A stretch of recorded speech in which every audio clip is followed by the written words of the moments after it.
Last summer, when I was climbing the hills of the Portuguese village of Marvão in 100 degrees Fahrenheit, I met an old lady. She must have been in her 80s. In the sweltering heat, she'd found a little shade and she sat there with small Portuguese dolls made out of cloth. Reminded me of the cloth dolls my grandma made for me when I was little. Only this lady was making them for a living. The smile on her face was so charming. I couldn't resist talking to her. I asked her if she made these. She nodded and said yes. She said it with an even bigger smile. This is the picture you would see on the social media feed.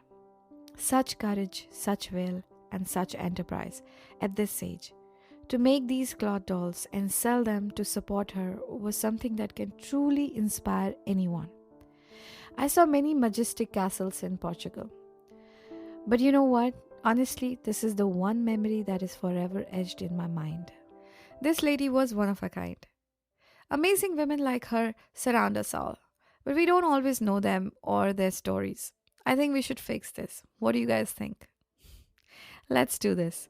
Hello and welcome to the first episode of Women of Wayland. I am Yamini, your host, and I am beyond excited, thrilled, and nervous all at the same time. I was not too sure if I needed to tell my story. I kind of wanted to be in the background, but the sheer honesty and vulnerability my guests have shared with me led me to think that it only makes sense for me to follow their lead and talk about this podcast and myself so that you all know the context, can relate with it, and know what to expect. I became a part of Wayland in 2016 when my husband and I welcomed our baby in a cute, cozy home by the pond. Oh, I just love my house. I didn't know anyone. And honestly, I knew it would take me some time to go out, make friends, or hang out with people. Weirdly, despite not knowing anyone, I still felt a warm vibe around me, and needless to say, I instantly fell in love with all the nature around. I have deer, bunnies, and chipmunks visiting us in the backyard, and once a big swan came to say hello when I was reading. I also had a whole family of raccoons hanging on the tree once, and it didn't freak me out. Well, it did, but I was so fascinated. And then all this and some mindfulness with yoga healed me of the postpartum anxiety I suffered from after my son's birth. A place that felt home, a place that healed me, and a place I had my baby in. A place full of amazing women. Wayland. Well, okay, on to the main event, the podcast. How did it come into being? This idea came to me completely out of the blue. I decided to sleep on it because I didn't want to work on something that was fleeting, that just got me excited for a minute and that, then faded away.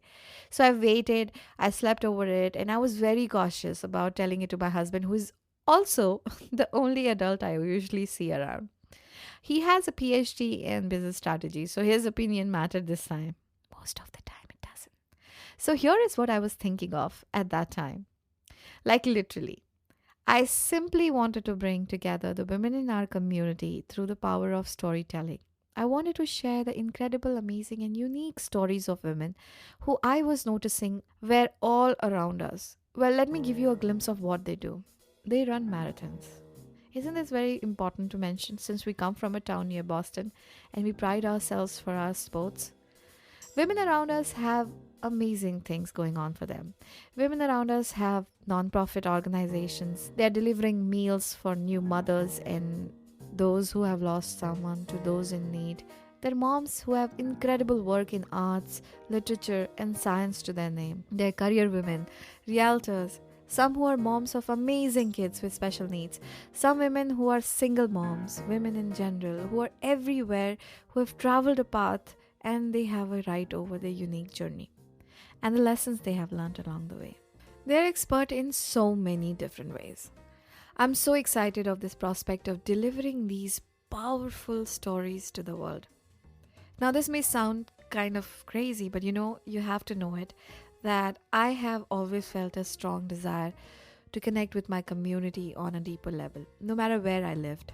So when I had this idea, I was super excited. And then I thought to myself, how was I going to do this? Do I know anything about starting a podcast? No. Do I have any communication, journalism background? No. And there were these gazillion questions regarding what the podcast itself will look like and shape into. Despite the questions, the core belief that gave birth to this podcast was that every regular woman has a story to share. With this sustained belief and desire, I said, why the heck not? I told myself, let's begin this right here from our neighborhood of Wayland, Massachusetts. Welcome stories of women from all walks of life and see where this goes. But most important of all, the fact that most women don't see their stories as worth sharing, believing that they have no audience for it, really kept me motivated. The thing is, even though we might feel we don't have a significant story to tell, or that who would even listen to me, someday when we are old, we will tell our stories to our children and grandchildren, and we would go like, dear child, when I was your age, I had $5 in my pocket. This is what I did. Fill in the blanks yourself. Do we not hear these anecdotes from people all the time? So, what is stopping us from telling these stories now? And if we believe our kids and grandkids will listen, then why do we believe that it's not relevant for a broader audience? The fact is, the ladies we will be listening to are Wonder Women. Everyone with such amazing talents, skills, and by skills, I just don't mean the professional skills.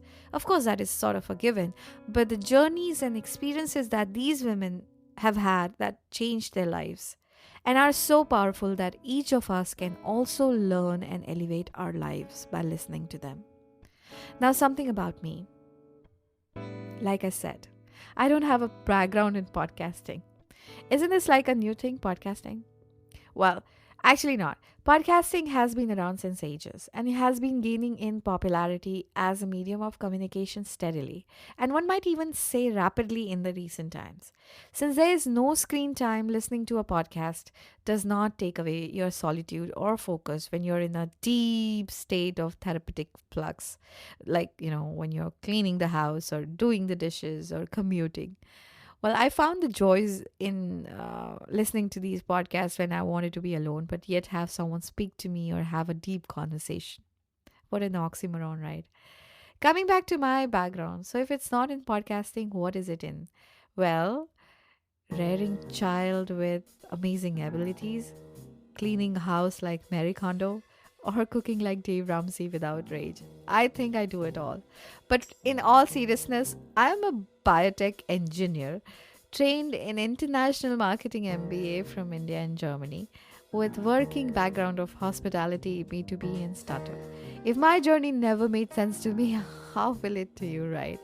Trust me, I don't expect it to.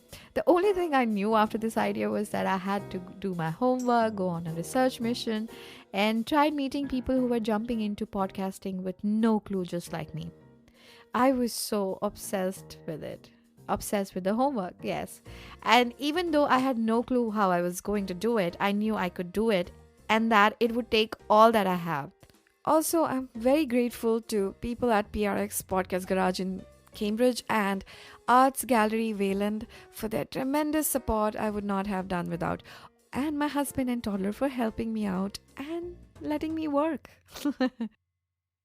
Now, as we get to the end of the episode, I'm going to get real vulnerable and honest with you. Despite all the wonderful times and travels I had across India, Europe, Canada, and the US, something was amiss in my life. I made Wayland my home just before my son was born in 2016 and was very happy personally where things were. But isn't life a trade off? Professionally, all the moving around did not help me at all. If things had worked out for me, I probably would not be doing the podcast right now, which I would be very sad. Everything happens for a reason, they say, right? It did not, though. But to be honest, wasn't that I wasn't getting the job of my dreams that bothered me as much as how people, even my best friends, started to view me like, because I was not working. I got questions like, what do you do all day? Why don't you just get any job? Of course, they had no idea what being a full-time mom and homemaker entails.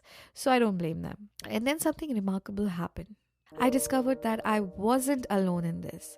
I met many women who were brilliant in their own unique ways, but were struggling as full time homemakers to get the acknowledgement they deserve from others and respect in their own eyes. And even when they were working and had amazing outside work engagements, there was still a lack of acknowledgement and fulfillment in their lives, or so I felt at least. But to me, these women were amazing. As I mentioned before, they were confident scientists, social workers, volunteers, corporate career women, moms, wives, excelling at life. I loved listening to them, the life they had lived, the journeys they had completed. I became so convinced that everyone should listen to these stories of adventure and triumph. You know, why not?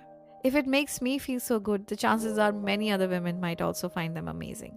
So, in reality, all of my traveling and life experiences, disappointment and despair of having my own worth, and that of women around me, tied solely to professional success and sometimes even that falling short, contributed in how I conceived the idea. So now you get it. How awesome is that?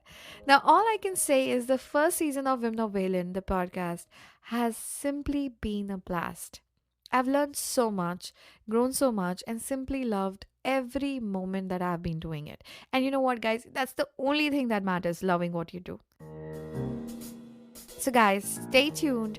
Please subscribe to our podcast. You will get to listen to my beautiful foreign accent and also the constant translation that goes on in my head. Oh my god, I'm going to make so many mistakes while talking, and I have given up on repeating or doing retakes of audios. And I will be unabashedly me for now. Also, very important detail, I have only been talking to my toddler past 3 years, so you know. We will bring you amazing local stories every episode. So do not forget to visit our website at womenofwayland.com for more details on the show, and really get in touch with me if you have questions, comments, suggestions, and whatever that is. I really, really do want to listen to you. Last but not the least, I'm a one-woman team at this point, and building these episodes, editing them, and getting ready for your listen takes a serious amount of effort. As a ballpark, a half an hour episode takes about 10 times that much time to get ready. So if you want to support us in doing more of this, please continue to listen, subscribe to our podcast on your app, and share the stories from Women of Wayland with your friends, and continue sending your good vibes our way. Trust me, I feel it. Thank you so much for listening.